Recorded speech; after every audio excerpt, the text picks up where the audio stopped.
The Indian River County Chamber of Commerce is pleased to present Chamber Buzz.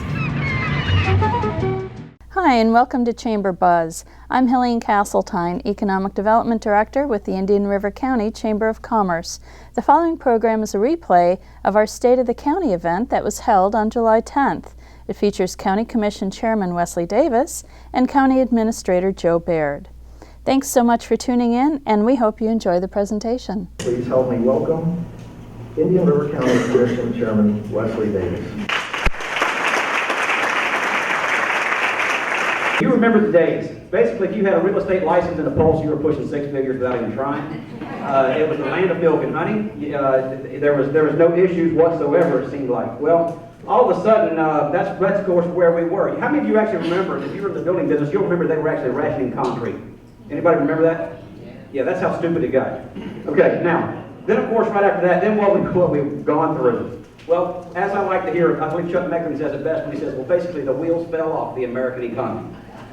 And that just about sums it up as good as anybody I've ever heard. And so in that process, it was I was on the commission at the time, and so everything was flying high, going well, and then all of a sudden you go down and your property values drop by 30%. That's a difficult change for somebody to make. But it was good for us to go through as a community and as it relates to where we are and where we're going in the future. What this allowed us to do is it allows us to basically reduce and to get to a lean and trim entity and organization, and to look at some of the things that we needed to improve upon. At the time, as you'll remember, everybody wanted business, but nobody was hiring, everybody was shrinking, everybody's trying to figure out what they could do next just to make payroll. So in this process, then what we've done, ladies and gentlemen, is through our job grant application, of which we have 17 local companies that are participating in our job grants application. And here in Indian River County, I want to say that we're very proud of what we do here because it's a little bit different than some communities have done that you maybe were reading about in the paper today. Our job grant applications, first, it's only for targeted industries. So don't take it wrong, but you want to move here and you want to open up a yard or lawn business and you want the job grant applications, that's not one of our targeted industries. They're involved in manufacturing. They're the high wage, high paying, highly skilled industries. And this is how it works. In our job grants and how this application goes is you hire that employee in these targeted industries, you perform for 1 year, you show us the W-2 at the end of that year, and then we will reward you with a job grant. So there's no downside as far as we're having to worry about a company leaving. If they don't perform, they don't get the money. And just to give you an idea, we have some of those that have taken advantage of this, and this is Gerard Equipment, which is manufacturing of tanker valves. We have Spectrasoft, OcuQ, eMindful, Ineos, Eureka Growth Capital, Communications International, right up there with Mr. Stewart. Several, I could go on and on with the 17 different companies. But ultimately, this has been in place since 1996. There's 171 new wage-eligible jobs have been created. 171 jobs because of this. And it's also generated nearly $12 million of payroll. What that equates back to is for every dollar that the county spent is $22 in return. That's the rate of return, and more importantly, when you look at how they have to perform before they even get it, it's not that they got it and then we're hoping they perform. That's a big difference, and so we're very proud of that. In addition to that, we also have gone through the economic positioning statement right here with the Chamber. And that's extremely important because clearly, how many of you remember the raging debate back in 2004 about the CBS? Y'all remember that? And basically, you for a little bit, you thought literally you're going to be able to get the Ocean Grill, but at 5 o'clock in the afternoon, you're not going to be able to get any sunlight.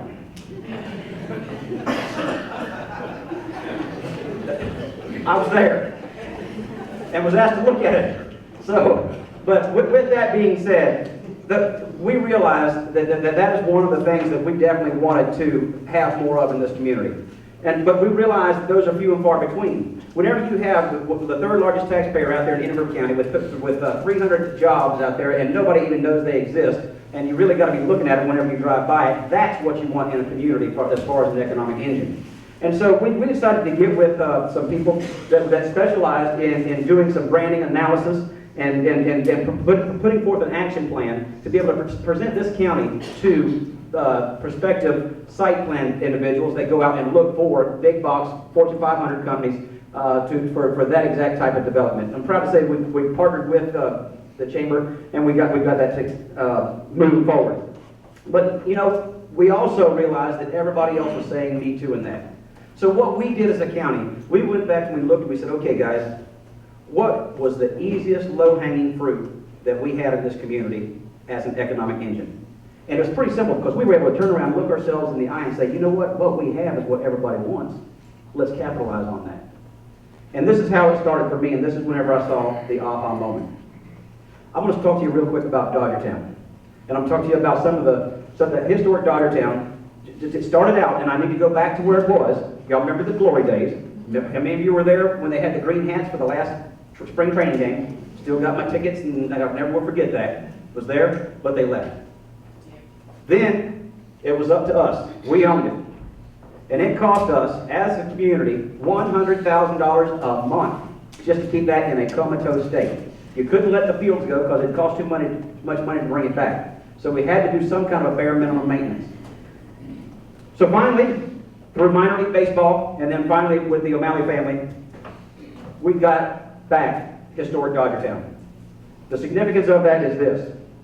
Over the last 2 years, the economic impact of Dodgertown was $26 million without a multiplier. Over 27,000 room nights in community hotels, and over 55,000 if you include room nights, that is, if you include the Dodgertown facilities. We've also, in 2015, we have also surpassed they averaged, by the way, 3,000 games last year. And this year, they're already up to 2,500. And of course, we're just over a little bit through, halfway through the season. Historic Dodgertown, of course, it became a landmark, and you see that the activity out there, and Mr. Kite, I'm sure you could attest to the differences it's made in the hotel and hospitality business, because ladies and gentlemen, you know as well as I do, anybody that has children, there's nothing more important to you, and even during an economic downturn, you're going to do things with your kids, and when the money gets tight, you're going to invite the in-laws so they can help pay the bills, but you're going to spend money. And you're going to spend money on your kids. And that's exactly what we saw. And when we saw that, we said, you know what, wait a minute. We need to build this quad. We need to add to this asset that we already have.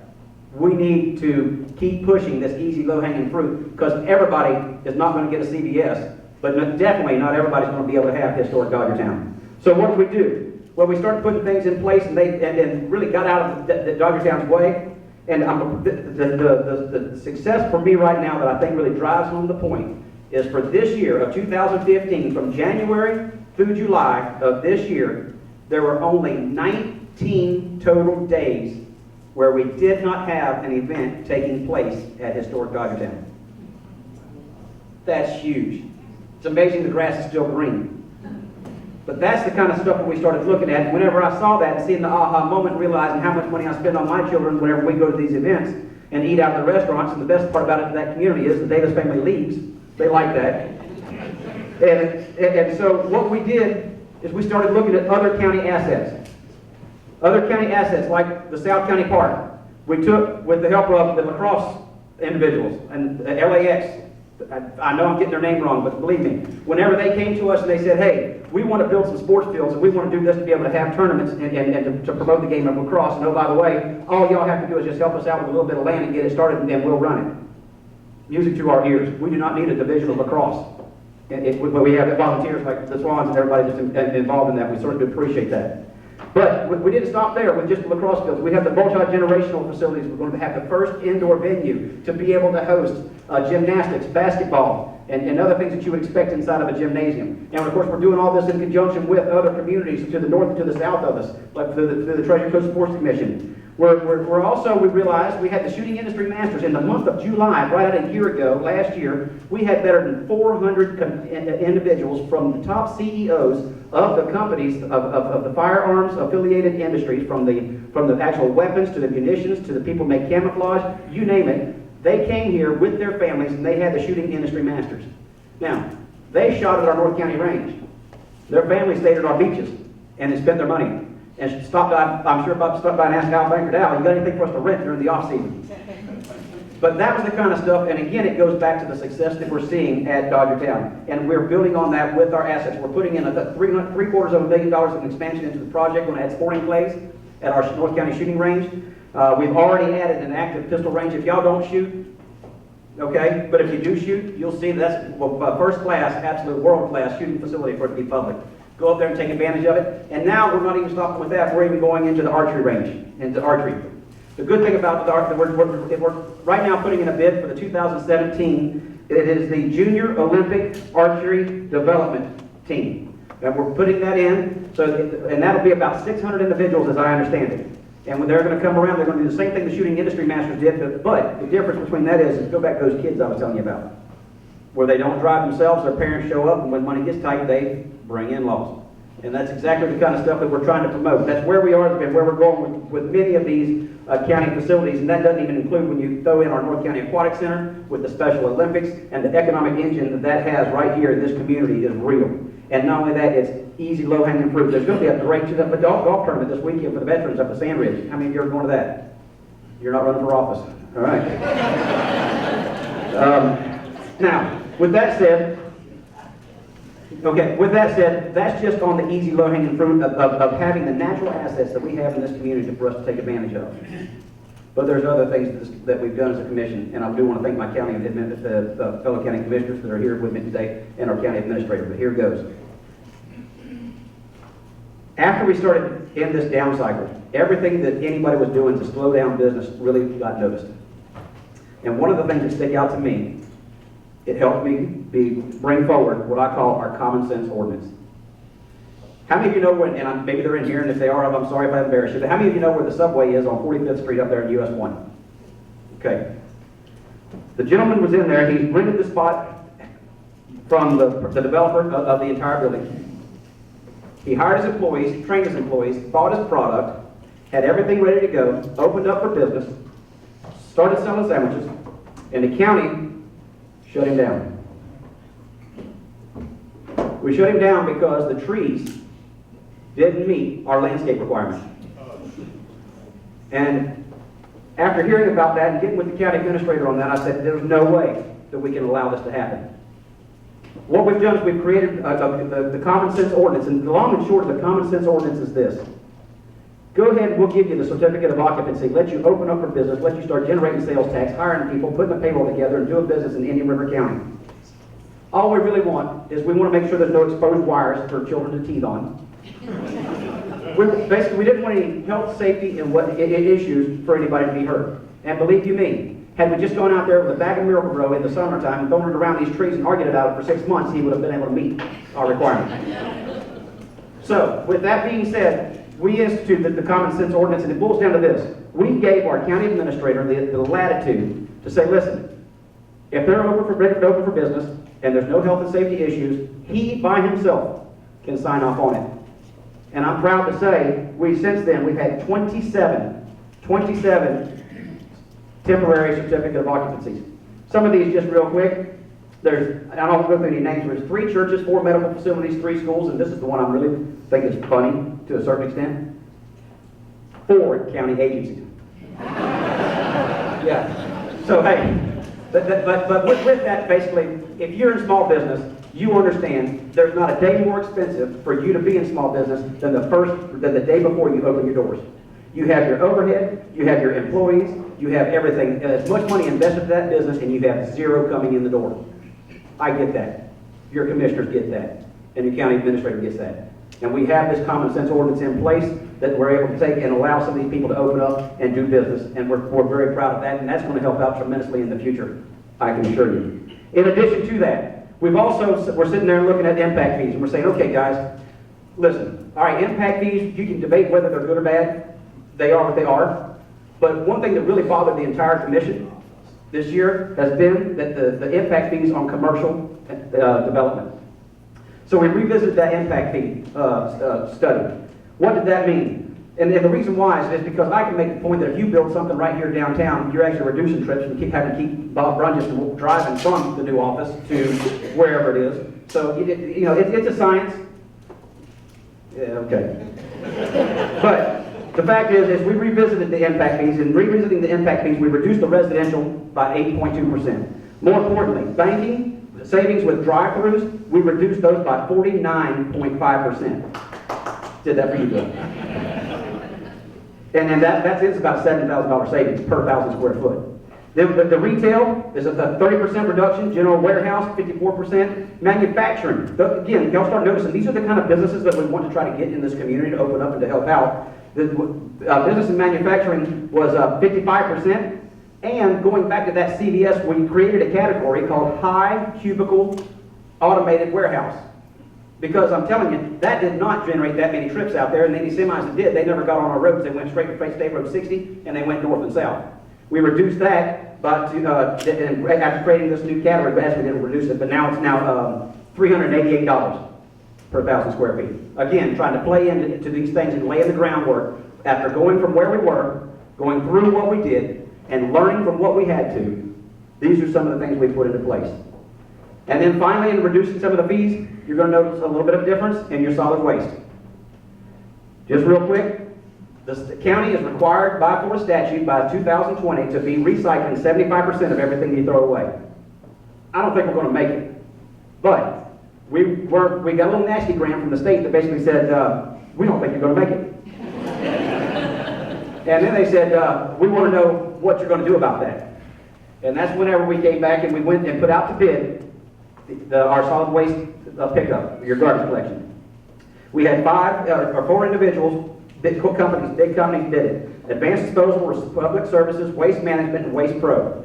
So all of those competitively bid, and you're going to see some changes. The changes are going to be, you're going to have big drums, barrels on wheels, if you will, that you're going to throw your recyclables in there, and then you're going to have the other one for the throwaway stuff. It's going to be good. This only applies, by the way, to county residents, not city. If you're inside any municipality, it's not that way. It's going to go to one day a week pickup, and then that, by the way, your price will drop to you if you're on that service. It will drop by about $5 a month. In addition to that, and trying to do everything we can for businesses, we've also bidded out the entire quarter, or the entire county, and Waste Management did get that bid, and you should see it at 8% reduction. But more importantly, those of you who are like me that use your customer convenience centers, that's what we call those little things. They're also called dumps for those of you who've been here for a long time. And Jason used to call it the Felsmere Welcome Center before we moved it back. But with that said, you're not going to see any change in that. So those are just some of the things, ladies and gentlemen. Again, it goes back to, remember where we were, the white-hot economy, the things that slowed down. We realized in putting money into these county assets are tremendous generators for our local businesses, just like people just like yourself, and we wanted to build on that, and we're continuing to do that. And then in addition to that, we're trying to reduce fees, which we know is a fee is a tax, and a tax is a fee. And so hence that's why we've done some of these things with waste management.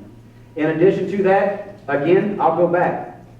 The thing that I think I've learned, that I can't say it's an aha moment, but the best thing we have about our community is what we have. Those assets we have for us to capitalize on, so people come here, spend their money, and leave. And it doesn't get any better. And so with that said, we've got another one of those big events coming up that's totally independent of the county. But we have the Blue Angels coming back June 25th and 26th. Absolutely. And keep in mind, they're coming back for the 2nd year in a row. And guess what? Guess who was the #2 grossing venue of any place that the Blue Angels went that last year? Vero Beach. Is that cool or what? That's it. And what does that mean? I mean, people want to come here. All we've got to do is build it and they'll come. Thank you.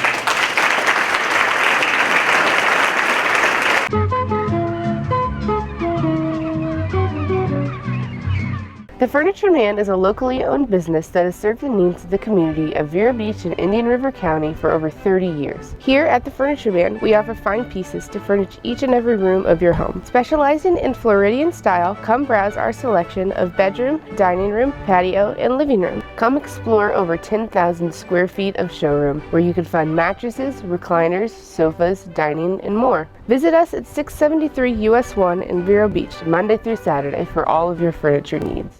Join Marshall Littlejohn nightly at 5 and 9 on VeroBuzzTV.com.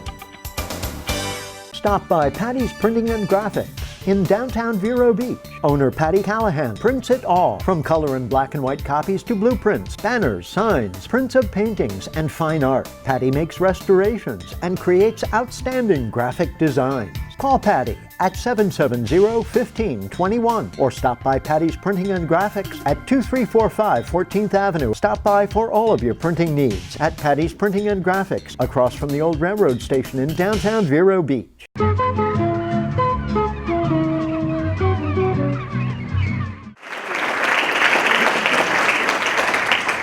my pleasure to introduce Mr. Joe Baird.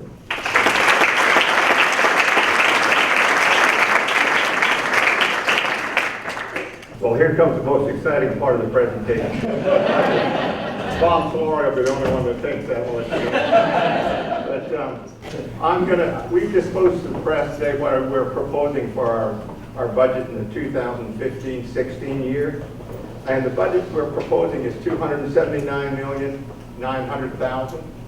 It's up 7.5% from last year, which was $260 million.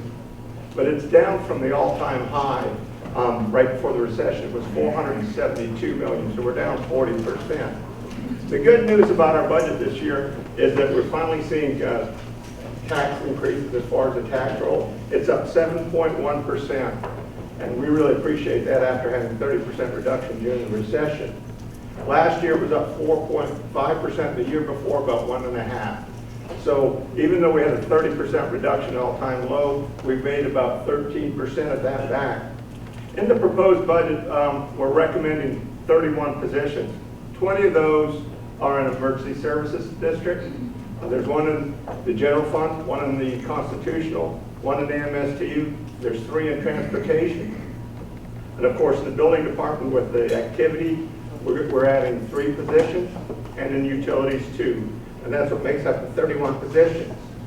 During the recession, we had to cut our workforce 27%. We eliminated 262 positions. Today, we're still down. We're down 211 positions from our all-time high. I will say this, that we are seeing an improvement in the economy. Our sales tax is up 5.1%. Our gas tax is up 5%. And our state revenue sharing is up 3%.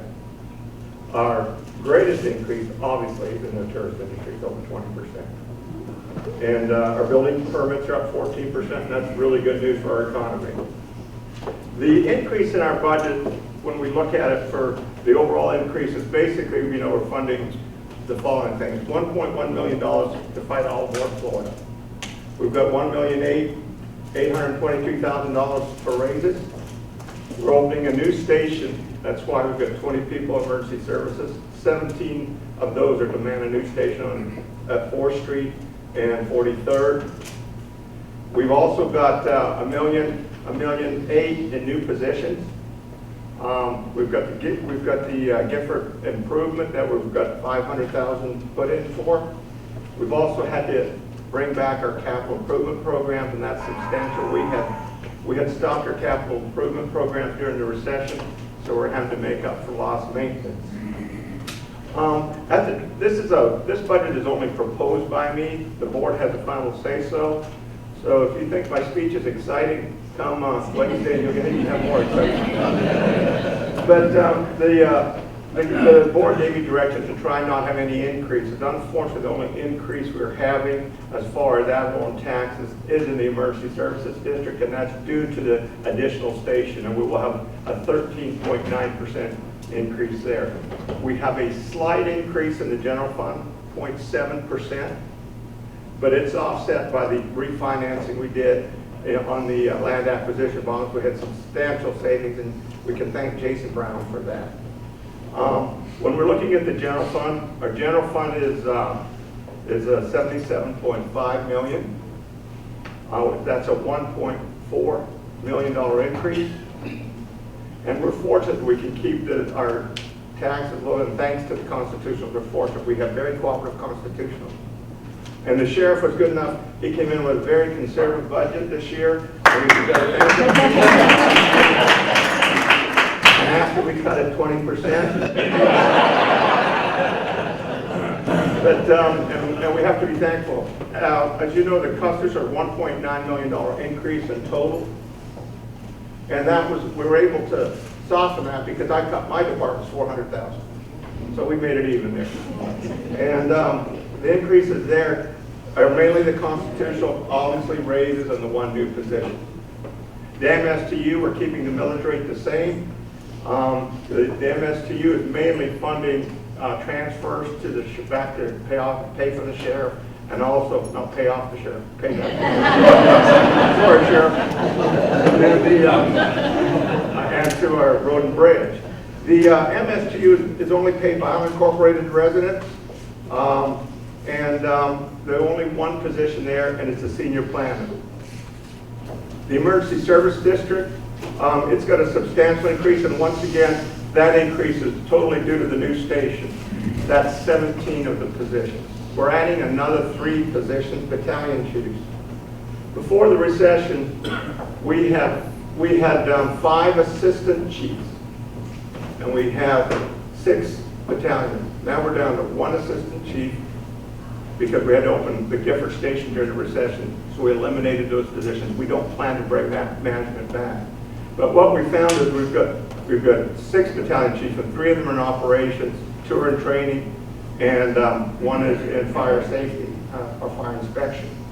What has happened is the 3 in operations have to run the entire county. So we're adding 3 others.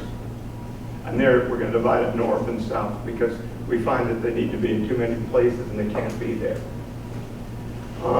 The other thing that is probably our biggest increase, and it's really due to the requirement to meet the recycling, and that's unfortunately, that is our solid waste district.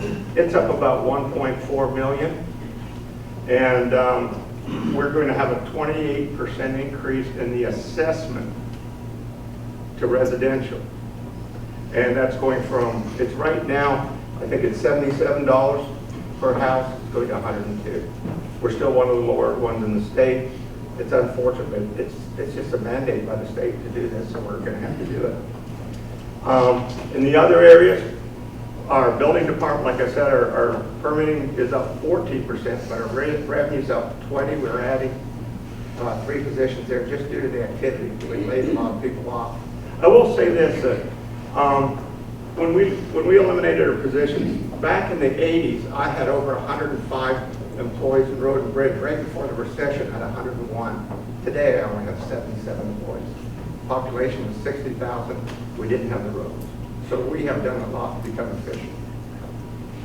And the other area that we're adding 2 people is utilities. Our utilities are doing very well. One of the things that we have not incorporated yet in this budget is the commission has directed us as staff to reduce the debt utilities, and that should eliminate 1.9, or not reduce it entirely, but reduce it partially. And that should eliminate $1.9 million we estimate in debt service. So and that'll be a big thing. During the recession, the board said, if we're going to run a deficit, what can we do? We reduced debt during the recession. One-time hits. We took one of the general obligations for land acquisition. We paid it off. We paid the recreational bonds off. 2 sets of those. So the commission has been very conservative, and we use one-time money rather than digging a hole where we had recurring revenue, and we'd have to come out of the hole. This is one-time shots. We didn't have to come out of the hole. So that's kind of the highlights.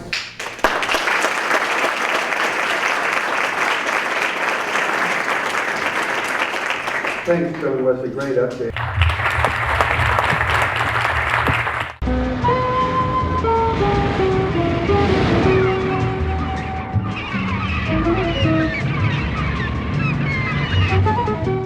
Join Marshall Littlejohn nightly at 5 and 9 on VeroBuzzTV.com.